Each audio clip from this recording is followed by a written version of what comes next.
आपने एक song download करा और उस सॉन्ग को आपने प्ले करा, प्लेयर के अंदर उस सॉन्ग को आपने प्ले करा। अब जब आप उस सॉन्ग को प्लेयर के अंदर प्ले करते हो तो सॉन्ग के साथ साथ आपको वहां पे एक कवर इमेज भी दिखाई पड़ती है सॉन्ग की। क्या आपने सोचा है कि वो इमेज कहां से आई? आपने तो सिर्फ सॉन्ग डाउनलोड करा था। तो इस वीडियो में आप लोग को बताऊंगा जो सॉन्ग के साथ आपको इमेज मिल रही होती है वो कहां से मिलती है और उसको किस तरीके से हम लोग सॉन्ग से एक्सट्रैक्ट कर सकते हैं यूजिंग जावास्क्रिप्ट। बहुत ही इंपॉर्टेंट है, बहुत ही इजी तरीका होता है। और आप कोई म्यूजिक प्लेयर बना रहे हैं, बाय द वे चैनल पे म्यूजिक प्लेयर आने वाला जल्दी, तो उसके अंदर हम लोग ये चीज यूज करने वाले हैं। मैंने सोचा क्यों ना इस पे एक वीडियो बनाया जाए, आपको बताया जाए कि चीज किस तरीके से काम कर रही होती है। स्टार्ट करने से पहले आपके भाई की एक रिक्वेस्ट है, आपको चैनल को सब्सक्राइब कर लेना फॉर ऐसे ऑसम कंटेंट के लिए। तो चले फिर आ जाओ। ऑलराइट, सो भाई साहब अपना वीएस कोड यहाँ पे ओपन है। मैंने एक इमेज एक्सट्रैक्टर करके फोल्डर बनाया है। मैं सबसे पहले यहाँ पे टाइप करता हूँ npm और init and -y। आपको यहाँ पे एक फाइल देखने को मिल जाती है इससे पैकेज डॉट जेसन वाली, और यहाँ पे चीज़ें इसमें है, कोई बड़ी चीज़ नहीं है। अब क्या करते हैं, कुछ पैकेजेस को हम लोग इंस्टॉल करते हैं। आई लिखना पड़ेगा, एक तो एक्सप्रेस चाहिएगा और एक डॉट env की खास नीड नहीं है, लेकिन चलो मैं इंस्टॉल कर लेता हूँ, काम में ले ही लेंगे। और उसके बाद में अपने को चाहिए होगा यहाँ पे अपने को सबसे इम्पोर्टेंट पैकेज जो हम लोग इसमें बात कर रहे हैं वो है म्यूजिक एंड मेटा डेटा। इसके बारे में थोड़ा सा और डिस्कस करेंगे, पहले इंस्टॉल तो कर लें। उसके बाद में एक पाथ चाहिएगा, और चलो अभी के लिए इतनी 3-4 चीज़ें मैंने यहाँ पे ले ली हैं। एंटर मारता हूँ। अगर आपको मैं अभी म्यूजिक मेटा डेटा के बारे में बताऊं थोड़ा, तो ये एक पैकेज होता है, ठीक है। इसको हमने इंस्टॉल तो कर ही लिया। पैकेज क्या काम करता है, देखो ऑडियो फाइल होती है, बहुत सारे फॉर्मेट होते हैं ऑडियो फाइल के। क्या MP3 हो गया, MP4 हो गया, बहुत सारे और भी होते हैं। तो उनके अंदर क्या होता है, सेट्स होते हैं। देखो मैं आपको बताता हूँ कि एक म्यूजिक है, उसको आपने डाउनलोड करा, उसके अंदर क्या, उसमें एल्बम नेम होता है, आर्टिस्ट नेम होता है, उसका टाइटल होता है, उसमें उसकी जो कवर पिक्चर लगी हुई होती है वो होती है। तो उन चीज़ों को हम लोग आराम से एक्सट्रैक्ट कर सकते हैं using this package music Meta data. हाँ जी, तो इसी के लिए काम में लेते हैं लोग, और बहुत सारी कंपनीज इस पर ट्रस्ट करती हैं।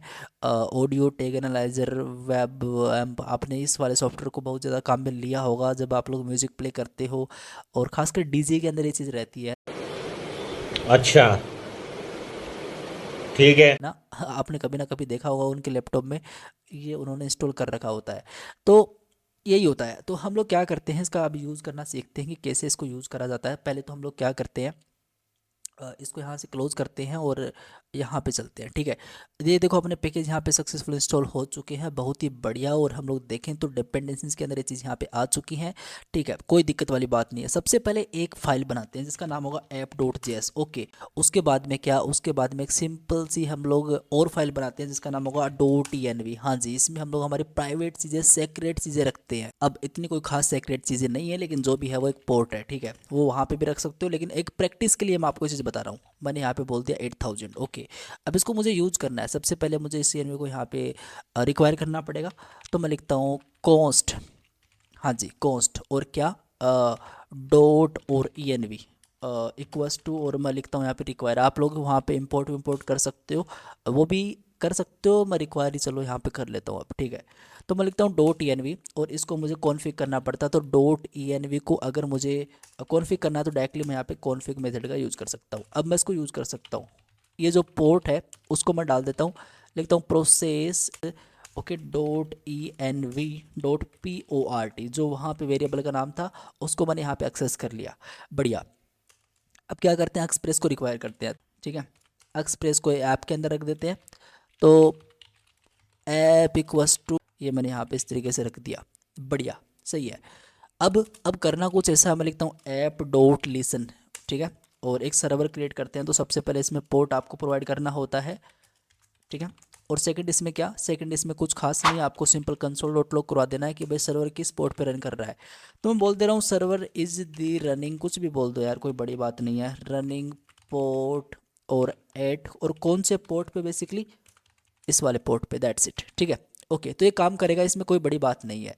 अब यार फाइनली मैं क्या करता हूँ, यहाँ पे app.get करता हूँ, ठीक है। और मैं बोलता हूँ कि एक एंट्री पॉइंट है फॉरवर्ड स्लेस, मैंने बोला तो इसका मतलब क्या, इसका मतलब एक एंट्री पॉइंट, इस पे इंडेक्स वाली पेज की एंट्री होती है, ठीक है। एक रिक्वेस्ट होता है, एक कोमा लगा के रिस्पॉन्स होता है। अबे रिस्पॉन्स होता है, ओके, ये होता है। हाँ, अब इसमें क्या, इसमें सिंपल आप लोग बोलो रिस्पॉन्स डॉट सेंड, हाँ बिल्कुल, और यहाँ पे बोल दो वेलकम, कोई बड़ी बात थोड़ी है। तो वेलकम दिख जाएगा आपको इस वाले रूट पे, दिखाऊँ, चलो क्लीन करो।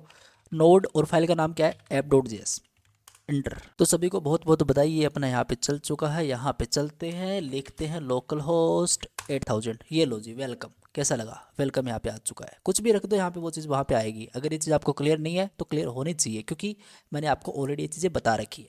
ओके, अब क्या, अब सबसे पहले हम लोग क्या करते हैं, एक छोटा सा काम करते हैं, कुछ यहाँ पे म्यूजिक डालते हैं। 2 म्यूजिक मैं यहाँ पे डालना चाहूँगा। कहाँ पे रखे हैं म्यूजिक, मैं एक काम करता हूँ। तो भाई जल्दी से मैंने यहाँ पे कुछ 2 म्यूजिक यहाँ पे प्रॉपरली डाल दिए हैं। एक अपने पास M1 था, M1 ये वाला, और मतलब M1 इसके अंदर क्या है, इसके अंदर देखो आपको पिक्चर दिखाई दे रही है, लेकिन जो M2 था उसके अंदर कोई पिक्चर नहीं थी। उसका मैंने कोई यहाँ पे एक म्यूजिक इस तरीके से वहाँ पे डाल दिया, और इसके अंदर कोई फ़ोटो नहीं थी, तो उसका मैंने यहाँ पे नाम M2 डाल दिया। बहुत बड़ा नाम था, लेकिन मैंने इस तरीके से यहाँ पे रख दिया, कोई बड़ी बात नहीं, ठीक है। अब मैं क्या करूँगा, सबसे पहले जो अपना म्यूजिक फाइल है, जो अपना म्यूजिक है, उसको रिक्वायर करेंगे। कैसे, ऐसे करेंगे कि एक सिंपल सा वेरिएबल लेते हैं, लिखते हैं music and file equals to, और यहाँ पर मैं लिखूँगा कि जो M1 MP3 है, M1.mp3, ओके, तो मैं MP3 यहाँ पे MP3 यहाँ पे डाल देता हूँ, सिंपल दैट्स इट, यही है। तो इसको मैंने यहाँ पे इस म्यूजिक फाइल के अंदर रिक्वायर कर लिया प्रॉपरली, कोई बड़ी बात नहीं। अब देखो सिंपल सा काम ये करना है कि जो अपना पैकेज था म्यूजिक मेटा डेटा, जिसके बारे में हमने डिस्कस करा था, उसको हम लोग सबसे पहले रिक्वायर करते हैं। अच्छा हाँ, तो यहाँ पे कर लें, कर लो, कोई दिक्कत वाली बात नहीं है। मैं शॉर्ट में MM रख रहा हूँ, ओके। इक्वल्स टू मैं लिखूँगा सिंपल रिक्वायर करो जो भी अपना म्यूजिक मेटा डेटा है उसको, ठीक है जी। ये तो बहुत अच्छी बात, बिल्कुल। अब यहाँ पे इस सेंड को हम लोग हटाते हैं, और यहाँ पे लिखते हैं ट्राई एंड कैच ब्लॉक का यूज़ कीजिए। इसमें जो भी एरर आती है सबसे पहले उसको प्रिंट कीजिए, हाँ। लेकिन ये वाला कोड हम लोग इसमें क्या लिखते हैं, ट्राई इस ब्लॉक के अंदर, इसके अंदर करते कुछ ऐसा है। मैं क्या करता हूँ, सबसे पहले एक काम करता हूँ कि इसको मैं ए सिंक बना देता हूँ, यहाँ पर ए सिंक बना देता हूँ, ओके। अब इसमें देखो मैं क्या करता हूँ, एक वेरिएबल लेता हूँ, मैं लिखता हूँ जो भी मेरा म्यूजिक है उसका जो मेटा डेटा, जो M1 MP3 है, जो अपना ये वाला M1 MP3 है, उसका मेटा डेटा है, उसको मैं गेट करता हूँ। कैसे, मैं लिखता हूँ सिंपली अवेट, और इसमें क्या, इसमें जो भी अपना MM है, ध्यान से देखना, MM डॉट लगाते ही बहुत सारे मेथड्स आपको देखने को मिलते हैं, default, order text, parse buffer, parse file. अपने को पार्स फाइल से मतलब है, बहुत सारे और भी होते हैं। पार्स फाइल को लेते हैं, ठीक है, और उसके अंदर क्या, उसके अंदर किसको डालना है, इस म्यूजिक फाइल को आपको डालना है, ओके। इसको मैंने डाल दिया, कंसोल करके दिखाता हूँ आपको क्या मिलता है, ओके।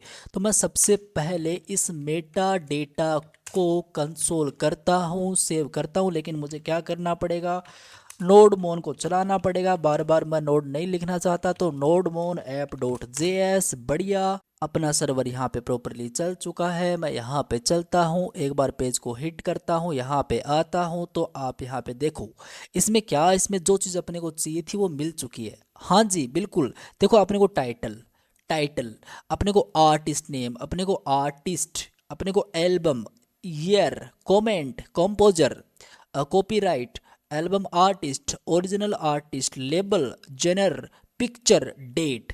तो आप मुझे बताओ कि क्या आपको पता था कि एक म्यूजिक के साथ इतनी चीज़ें आती हैं? हाँ यार मुझे पता है, आपको कुछ चीज़ें इसमें पता होंगी, जैसे टाइटल आता है, उसका आर्टिस्ट नेम आता होगा, एल्बम आता होगा, फ़ोटो आती होगी, ईयर भी आती है, इसके साथ कॉम्पोजर भी आता है, कॉपीराइट है कि नहीं है, एल्बम आर्टिस्ट है, लेबल भी आता है, जेनर भी आता है, बहुत सारी चीज़ें आती हैं। तो ये चीज़ें हम लोग इस तरीके से कंप्लीटली गेट कर सकते हैं। ये चीज़ें अपने को यहाँ पे मिल चुकी हैं।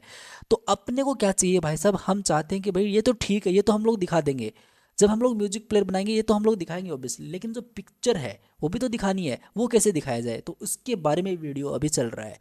अच्छा हाँ, वो किस तरीके से दिखा सकते हैं अभी बताता हूँ। देखो ध्यान से देखना, छोटा सा काम करना मेरे लिए, आप एक काम करना, एक कंडीशन डालनी है, लेकिन उससे पहले मैं आपको दिखाना चाहता हूँ कि सारी चीज़ें अपने को यहाँ पे देखो इस कॉमन ऑब्जेक्ट के अंदर मिल रही हैं। ये कॉमन ऑब्जेक्ट है, इसके अंदर ही अपने को सारी चीज़ें मिल रही हैं।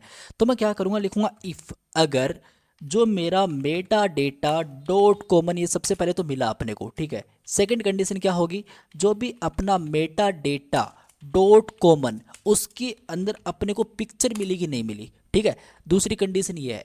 तीसरी कंडीशन एक और है, और वो क्या है, वो है कि ठीक है, अगर जो मेरा मेटा डेटा डॉट कॉमन, हाँ, उसके अंदर जो पिक्चर है वो मिली, उसके अंदर उसकी जो लेंथ वो ग्रेटर देन जीरो है कि नहीं है। सबसे बड़ी बात यही है कि वो बड़ी होनी चाहिए जीरो से, तब हम लोग मानेंगे कि ठीक है भाई साहब। अच्छा, अगर ऐसा नहीं हुआ तो, अगर ऐसा नहीं हुआ तो हम लोग एल्स वाले पार्ट के अंदर चलेंगे और हम लोग कुछ ऐसा बोलेंगे कि नहीं, जो इमेज है वो मिली नहीं, इस सॉन्ग के अंदर इमेज नहीं मिली, कवर इमेज नहीं मिली।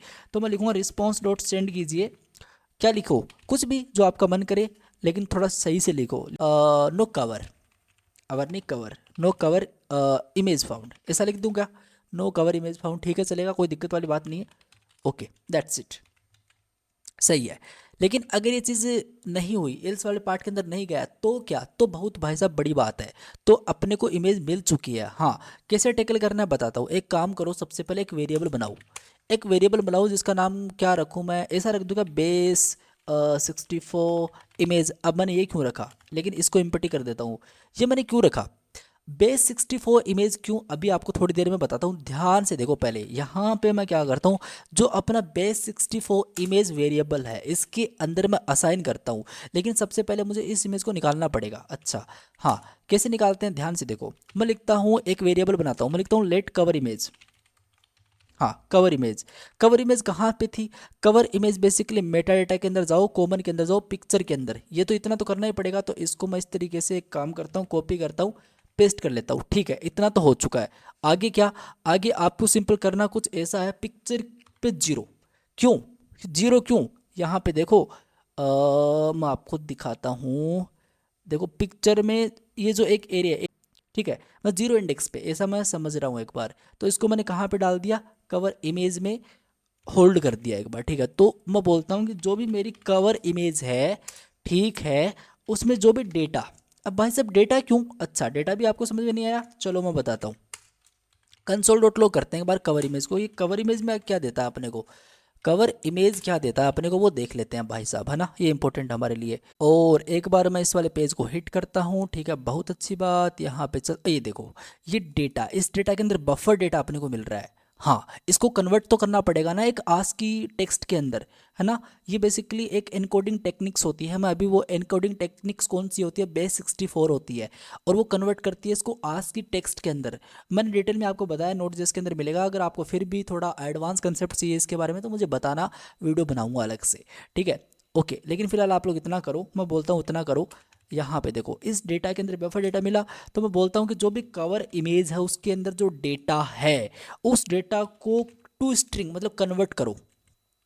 अच्छा, मैंने आपको बताया बेस 64 इसके अंदर, हाँ, ये क्या करता है, आस्की टेक्स्ट में कन्वर्ट करता है। किसको, बेसिकली जो यहाँ पे बफर डेटा मिल रहा है इसको, इसको बाइनरी डेटा को। ठीक है, बढ़िया, सही था। ओके जी, ये तो चीज़ समझ में आ चुकी, नहीं आई है तो मुझे बताना एक बार। ये चीज़ थोड़ी सी अलग है इस कंसेप्ट से, क्योंकि ये चीज़ आपको आनी चाहिए, तभी हम लोग थोड़ा सोचेंगे कि भाई हाँ ठीक चल रहा है, सही है ना। ये चीज़ मुझे बताना, नीचे कमेंट करके ज़रूर बताना। अगर ये चीज़ समझ में नहीं आई तो वीडियो बनाऊंगा इस पर।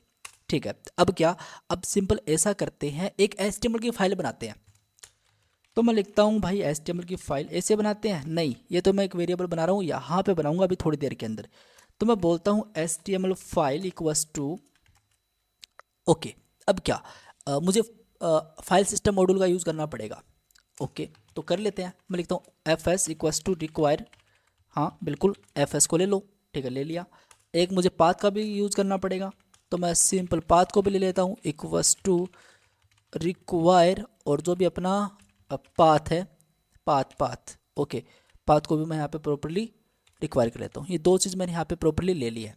अच्छा, अब क्या, अब हम लोग चलते हैं यहाँ पर इसके अंदर, और मैं ऐसा करता हूँ कि file system dot read file synchronously. हाँ, अब ये चीज़ आपको समझ में आनी चाहिए, मैंने नोट जिसमें बताई है फाइल सिस्टम मॉड्यूल में, 2-3 वीडियो बनाए हैं, डीप में है वो चीज़, देखना उसको।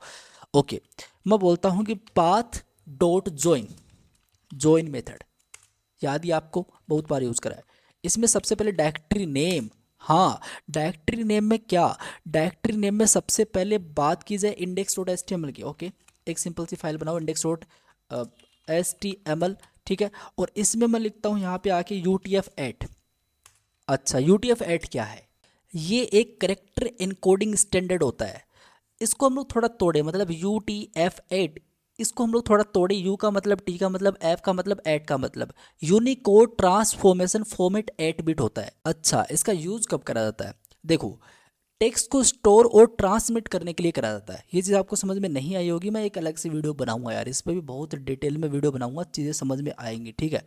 अभी के लिए आप लोग यहाँ पे इस चीज़ को रख दो, ठीक है, बढ़िया। तो हमने करा क्या, हमने एक HTML फाइल, एक वेरिएबल बनाया जिसके अंदर हमने ये चीज़ होल्ड कर दी। हम मतलब हमने कुल मिला के बोला कि फाइल सिस्टम के अंदर रीड फाइल सिंक, रीड करो फाइल को, HTML फाइल जो डायरेक्टरी नेम जो भी होगी यहाँ पे फाइल बनाएंगे, और index.html उस फाइल का नाम होगा। और एक सेकंड, मुझे यहाँ पे UTF ऐड करना पड़ेगा, दैट्स इट, ठीक है, बढ़िया। अब क्या करेंगे, अपडेट करेंगे हमारी HTML वाली फाइल को। अच्छा, कैसे करना होता है भाई साहब, एक वेरिएबल बना दो, सबसे पहले तो लिख दो अपडेट करो सबसे पहले HTML फाइल को। ओके, HTML कर दो, अपडेट HTML कर दो, कोई दिक्कत वाली बात नहीं है। यहाँ पे बोलूँगा सबसे पहले HTML की जो भी फाइल है उसमें रिप्लेस करो। अच्छा, रिप्लेस कर देंगे, क्या किसको रिप्लेस करें, रिप्लेस करना है भाई साहब आपको ये जो अपना base64 है, इसको कॉपी कर लो, ठीक है। इसको कॉपी करके किससे रिप्लेस करना है, इसको इससे रिप्लेस करना है, बेस, एक सेकेंड, वेरिएबल से, base64 इमेज से, दैट्स इट, इतना सा काम करना है। ओके, आगे क्या, आगे बहुत सिंपल, आपको लिखना है रिस्पॉन्स डॉट सेंड। अच्छा, रिस्पॉन्स डॉट सेंड, क्या क्या सेंड, बेसिकली आपको करना है यहाँ पर अपडेट HTML। ओके, तो अपडेट HTML को आपको यहाँ पे सिंपल सेंड करना है। एक फाइल बनाओ HTML की, यहाँ पे बना दो, कोई दिक्कत वाली बात नहीं है। index.html की एक फाइल बनाता हूँ मैं, और इस फाइल के अंदर मैं क्या करता हूँ, बेसिक सा बॉल प्लेट कोड डालता हूँ, मैं बोलता हूँ एक H1, और मैं बोलता हूँ वेलकम। ओके, तो मैं अब चलता हूँ अपने ब्राउज़र पे, और ध्यान से देखना, मैं यहाँ पे टाइप करता हूँ लोकल होस्ट 8000। ऑलराइट, बढ़िया। तो यहाँ पे देखो वेलकम आ चुका है, मतलब अपनी HTML वाली फाइल प्रॉपरली काम कर रही है, चल रही है। अपने को यहाँ पे इमेज दिखानी है, वो इमेज म्यूजिक की इमेज दिखानी है, जो म्यूजिक के साथ अपने को कवर इमेज मिली है वो दिखानी है। अच्छा, कैसे दिखाते हैं, बहुत सिंपल तरीके से, कोई बड़ी बात नहीं। लिखो डेटा, मैं बोलता हूँ वैसे वैसे लिखो यहाँ पे डेटा। अच्छा, इसके अंदर इमेज, हाँ, अब इस वो इमेज का जो फॉर्मेट होता है JPEG हो सकता है, JPEG, ठीक है। इसके बाद में आपको लिखना सिंपली सेमीकोलन base64, जो आपकी एनकोडिंग वाली टेक्निक्स आप यूज कर रहे हो वो, ठीक है। उसके बाद में एक सेकंड, इस तरीके से करके जो भी आपका वेरिएबल का नाम था, कौन सा, ये वाला था ना, बेसिकली ये वाला था, ये वाला था, इसको कॉपी कर लो। कॉपी करने के बाद में क्या करना है, यहाँ पे पेस्ट करना, दैट्स इट, इतना ही करना है, हो जाएगा, बिल्कुल बिल्कुल हो जाएगा। रिफ्रेश करो, ये देखो यार, ये देखो यहाँ पे वो इमेज आ चुकी है, जो इमेज कवर इमेज थी सॉन्ग की, जो उसके साथ अटैच थी, वो यहाँ पे अपने को देखने को मिल रही है। अच्छा, लेकिन जैसे मान लो कि अपने को इमेज नहीं मिली, इमेज म्यूजिक के साथ नहीं है, तो क्या, तो हम लोग यहाँ पे एक एरर दिखा रहे हैं, कौन सी एरर दिखा रहे हैं, नो कवर इमेज फाउंड। अच्छा, ये होगा, बिल्कुल होगा, दिखाता हूँ। सबसे पहले मुझे एक ऐसा म्यूजिक लेना पड़ेगा जिसके साथ इमेज नहीं है, तो वो M2। अच्छा, तो मैं यहाँ पर M2 कर दो, M2 मैं यहाँ पे कर देता हूँ, सेव करता हूँ भाई साहब। अच्छा, ध्यान से देखो, यहाँ पे जैसे मैंने सेव करा, मैं इस वाले पेज को रिफ्रेश करता हूँ, सो 3 2 1, एक्सीलेंट, बढ़िया, नो कवर इमेज फाउंड, बढ़िया, सही है। तो इमेज नहीं है तो नहीं मिलेगी यार, क्योंकि वो इस वाले पार्ट पे गया ना, वो इस वाले पार्ट पे जा चुका है, अगर इमेज नहीं है तो। अच्छा, अगर इमेज है तो, इमेज मिल जानी है, कोई बड़ी बात नहीं है, वन अगेन कर लो, कोई म्यूजिक है जिसके पास इमेज है तो वो मिल जाएगी। पेज को रिफ्रेश करते हैं, और अपने को यहाँ पे इमेज देखने को मिल चुकी है, बहुत ही बढ़िया। तो होप कि आपको ये चीज़ें समझ में आई, आपको यहाँ पे कुछ वैल्यू मिली होगी। अगर थोड़ी भी वैल्यू मिली है तो चैनल को सब्सक्राइब करना फॉर ऐसे ऑसम कंटेंट के लिए। मिलते हैं नेक्स्ट वीडियो में। Thank you guys watching this video.